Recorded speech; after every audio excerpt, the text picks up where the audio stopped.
পশ্চিম এশিয়ায় যুদ্ধের দামামা। ইরান ইসরায়েলের যে সংঘাত তা কিন্তু নতুন নয় এবং দুই দেশ যেন চিরশত্রু।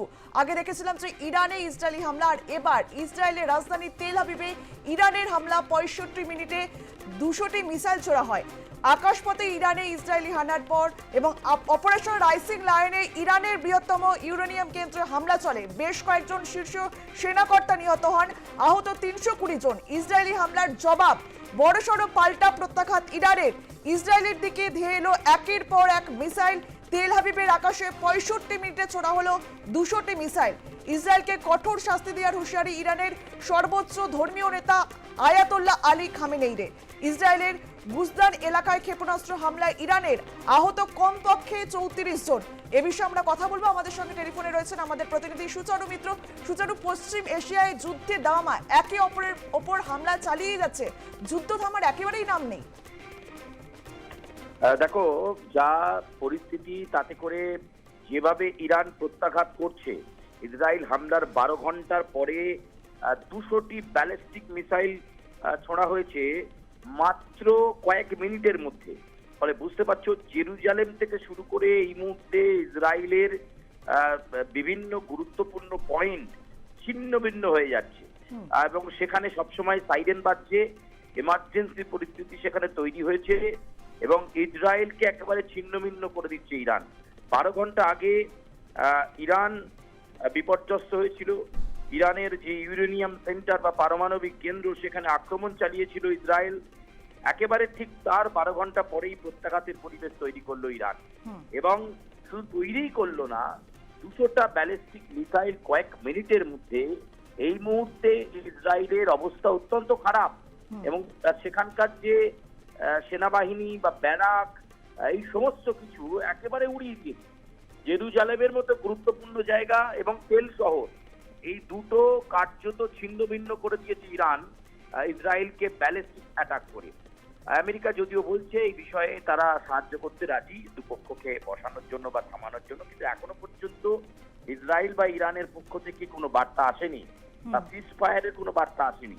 ফলে এই দু দেশ কি করবে এখন এই মুহূর্তে, কিভাবে শোধ পাল্টা প্রতিশোধ, ফের পাল্টা প্রতিশোধ, এই যে প্রত্যাঘাতের পরিবেশ বারে বারে তৈরি হচ্ছে, তাতে করে দুটো দেশেরই প্রভূত ক্ষতি। দুটো দেশেরই পারমাণবিক কেন্দ্র থেকে শুরু করে বিভিন্ন ক্ষেত্রে ব্যাপক ক্ষতি হচ্ছে। এবং ইসরায়েল প্রথমে যেটা বলেছিল যে তারা আশঙ্কা করছিল ইরান এরকম একটা কিছু করতে পারে, তাই তারা নাকি আগে থেকেই এই অপারেশন শুরু করে এবং দক্ষিণ পূর্ব দিক থেকে ইরানকে আক্রমণ করে। এবং তার ফলে যে কথা বলছিলাম যে ইরানের ইউরেনিয়াম সেন্টার থেকে শুরু করে সেনাঘাঁটি, সেই সমস্ত জায়গা বম্বিং শুরু করে ইসরায়েল। এই পরিবেশ তৈরি করে দিয়ে ইসরায়েল ফিরে আসার পর একেবারে যোগ্য জবাব দেওয়ার জন্য ইরানও প্রস্তুত হয়ে যায় এবং ঠিক হয় যে এমন মিসাইল অ্যাটাক হবে যে ইসরায়েল মেরুদণ্ড সোজা করে দাঁড়াতে পারবে না। এরপরই ইরান কয়েক মিনিটের মধ্যে 200টি মিসাইল চার্জ করে এবং সব কটা টার্গেট লোকেশনে গিয়েই পড়ে, এবং যার ফলে তেল শহর এবং জেরুজালেম, এই দুটি জায়গা তো বটেই, এছাড়াও আমরা যেটা খবর পাচ্ছি ইসরায়েল মেনে নিয়েছে যে ইরান সেখানে অ্যাটাক করেছে এবং ক্ষতি শিকার এখনো পুরোপুরি কতটা হয়েছে সেই তথ্য আসেনি। তবে যা তথ্য আমাদের কাছে আসছে তাতে করে আমরা জানতে পারছি যে 12খানা পয়েন্ট, 12খানা গুরুত্বপূর্ণ জায়গায় ইরানের হানার ফলে ইসরায়েল বিপর্যস্ত। অঙ্কিতা, বেশ ধন্যবাদ সুচারু। আকাশপথে ইরানে ইসরায়েলি হানা, অপারেশন রাইজিং লায়নে ইরানের বৃহত্তম ইউরেনিয়াম কেন্দ্রে হামলা। বেশ কয়েকজন শীর্ষ সেনাকর্তা নিহত হয়েছেন, আহত 320 জন। ইসরায়েলি হামলার জবাব বড়সড় পাল্টা প্রত্যাঘাত ইরানের। এ বিষয়ে আমরা কথা বলবো। আমাদের সঙ্গে টেলিফোনে রয়েছেন প্রাক্তন সেনাকর্তা কর্নেল দীপ্তাংশু চৌধুরী। দীপ্তাংশুবাবু, পশ্চিম এশিয়ায় যুদ্ধের দামামা, ইরানে ইসরায়েলি হানার পর এবার পাল্টা প্রত্যাঘাত ইরানের। কোন পথে যাচ্ছে বিশ্ব? এটা হওয়ার ছিল, এটা তো আজ থেকে শুরু হয়নি। ইসরায়েল ইরান বেশ কিছু মাস ধরে শুরু হয়েছিল। আমরা গার্সিয়া আইল্যান্ডে দেখেছি মার্কিন যুক্তরাষ্ট্র স্টেলথ বম্বার তার স্ট্রেংথ বাড়াবার জন্য, এবং মার্কিন যুক্তরাষ্ট্র এর মধ্যে কোথাও না কোথাও ইসরায়েলকে সাপোর্ট করছে, এটাও খুব পরিষ্কার হয়ে গেছে। তবে আমার মনে হয় যে যেভাবে পুরো বিশ্বকে অশান্ত করে তুলছে, সেইখান থেকে বিরত থাকলে ভালো হতো। কিন্তু আমি ইসরায়েলকে বলবো, যখন ইসরায়েল নিজেদের ডিসিশন নিয়েছে যে মিলিটারি স্ট্রাইক, তবে এটাও একটা নতুন অধ্যায় যে কিরম ভাবে একটা মিলিটারি স্ট্রাইক করতে হয় একটা অন্য রাষ্ট্রে without any signal, without any warning, এবং তাদের যে মিলিটারি মাইট সেই জায়গাটা কমপ্লিট কেউ বোঝার আগে সেটাকে গুড়িয়ে দেওয়া হলো, যেটা ইরানে শুরু হয়েছিল গতকালের আগের দিন ভোর 3:30-র সময়।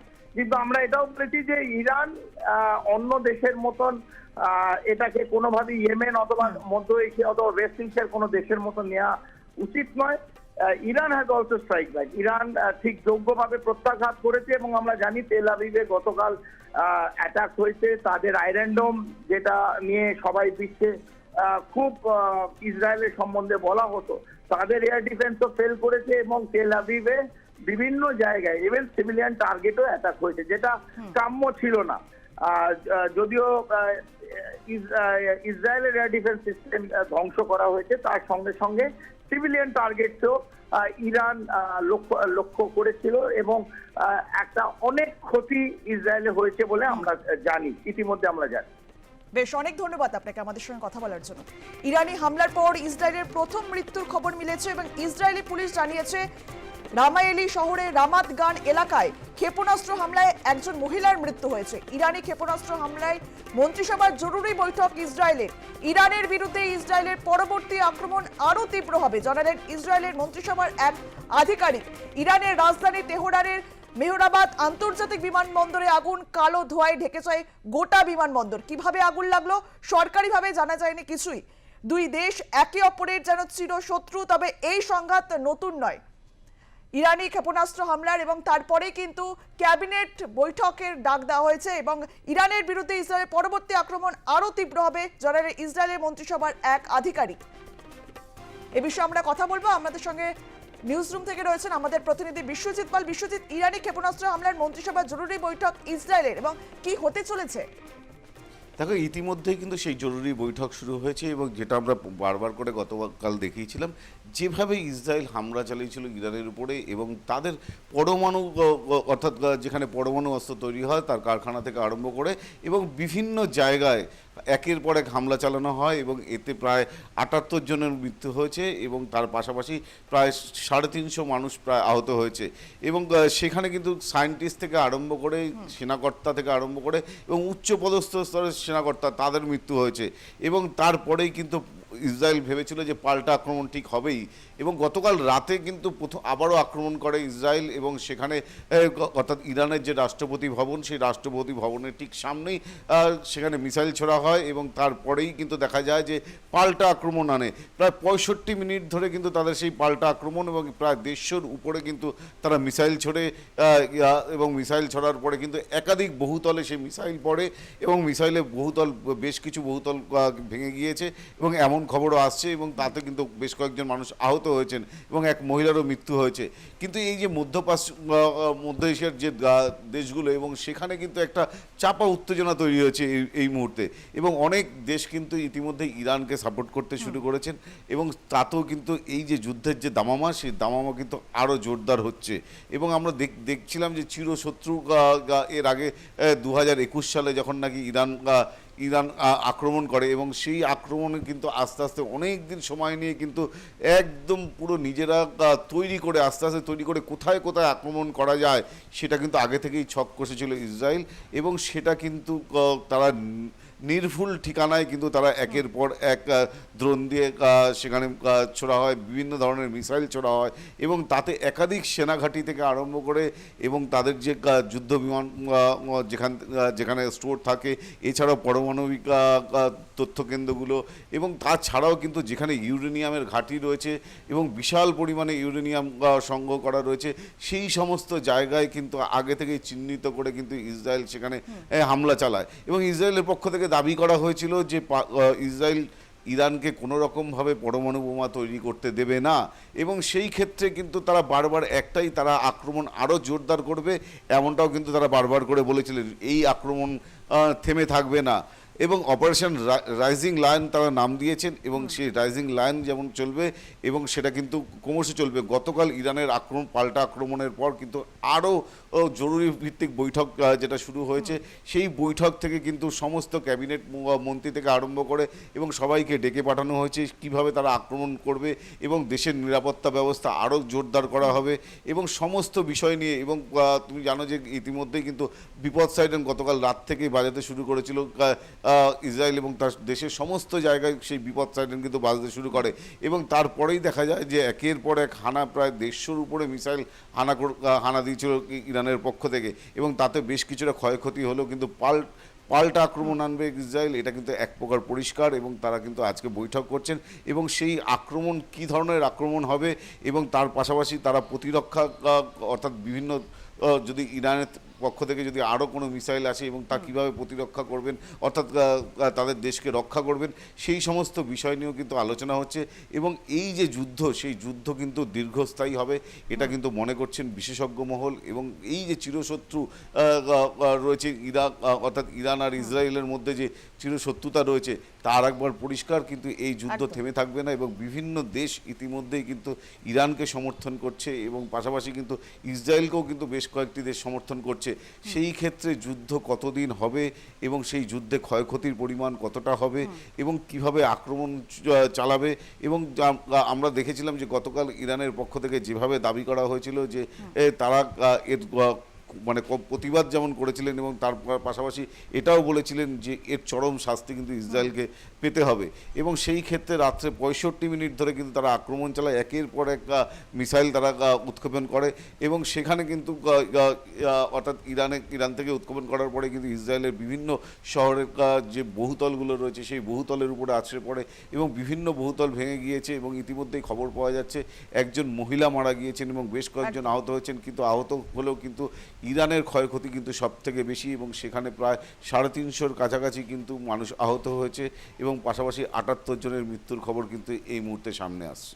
বিশ্বজিৎ, এই যুদ্ধের ফলে দুই দেশের সাধারণ মানুষের তো ক্ষতি হচ্ছে, এছাড়াও পরিশোধিত তেলের দাম তা বাড়ছে, এছাড়াও শেয়ার বাজারে ধস নামছে, এর কারণে তো বিশ্বে প্রভাব পড়ছে।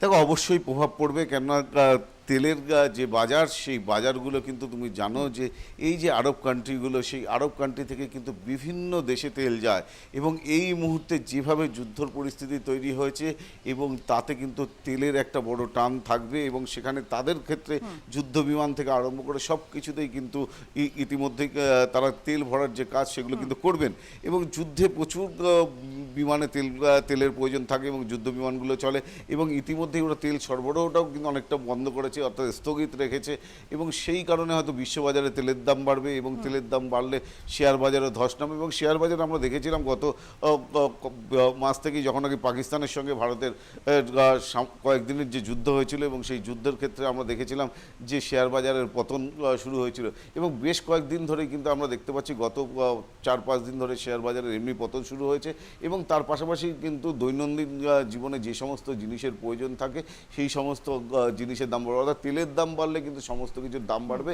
এটা একটা বড় অর্থাৎ এশিয়ান কান্ট্রিগুলো যারা রয়েছে তাদের কাছে কিন্তু একটা বড় চাপের বিষয় এবং এই ক্ষেত্রে ইরান থেকে যে সমস্ত তেল আসে সেগুলো বন্ধ থাকবে এবং তার পাশাপাশি যুদ্ধক্ষেত্রে যে সমস্ত দেশগুলো অংশগ্রহণ করতে পারে এবং সেখান থেকে কিন্তু অন্য দেশে তেল যাবে না এবং সেই তেলের ঘাঁটিগুলোকে লক্ষ্য করে কিন্তু বিস্ফোরণ হতে পারে। সেই কারণে এই মুহূর্তে অনেক ঘাঁটি কিন্তু বন্ধ করে রাখা হয়েছে এবং এই সমস্ত নিয়েই কিন্তু বিশ্ববাজারে একটা বড় টানাপোড়েন চলবে এবং এটা যতদিন যুদ্ধ চলবে ততদিন কিন্তু এই শেয়ার বাজারে একটা বড় ধস নামবেই। এটা আগেও বারবার করে যারা এক্সপার্ট রয়েছে শেয়ার বাজারে তারাও কিন্তু বারবার করে বলেছিলেন এবং তেলের দাম বাড়লে কিন্তু সমস্ত কিছুর জিনিসের অর্থাৎ নিত্য প্রয়োজনীয় জিনিসের দাম কিন্তু আগামী দিনে বাড়বে। কিন্তু এই যুদ্ধ স্থায়িত্ব কতদিন থাকবে সেটা এখনও পরিষ্কার নয়। যুদ্ধের স্থায়িত্ব থাকার পরে নির্ভর করবে তেলের দাম এবং বাজারে শেয়ার মার্কেটের শেয়ার আপ হবে কিনা এবং সমস্তটা নিফটি কতটা পড়ছে বা কতটা পড়ছে এই শেয়ারগুলোর সব নির্ভর করবে হচ্ছে এই যুদ্ধক্ষেত্রে। আমরা দেখেছি গতকাল রাতের পর ওর যেভাবে আক্রমণ হয়েছে এবং দিনের বেলা যেভাবে আক্রমণ হয়েছে, বড় সড়ো ধস নেমেছিল গতকাল এবং আজকেও শনিবার, আজকে অনেক মার্কেট বন্ধ রয়েছে, শেয়ার মার্কেট, এবং সোমবার তার একটা বড় প্রভাব পড়তে পারে এবং এটাও যেমন রয়েছে। এবং পাশাপাশি এই যুদ্ধের ক্ষেত্রে কিন্তু আজকে সকাল থেকে কিন্তু এই মুহূর্তে এখন যা খবর একদমই তাই পাওয়া যাচ্ছে, বিশ্বজিৎ, দুই দেশের যুদ্ধ কবে থামবে সেদিকে তাকে গোটা বিশ্ব। ধন্যবাদ তোমায়।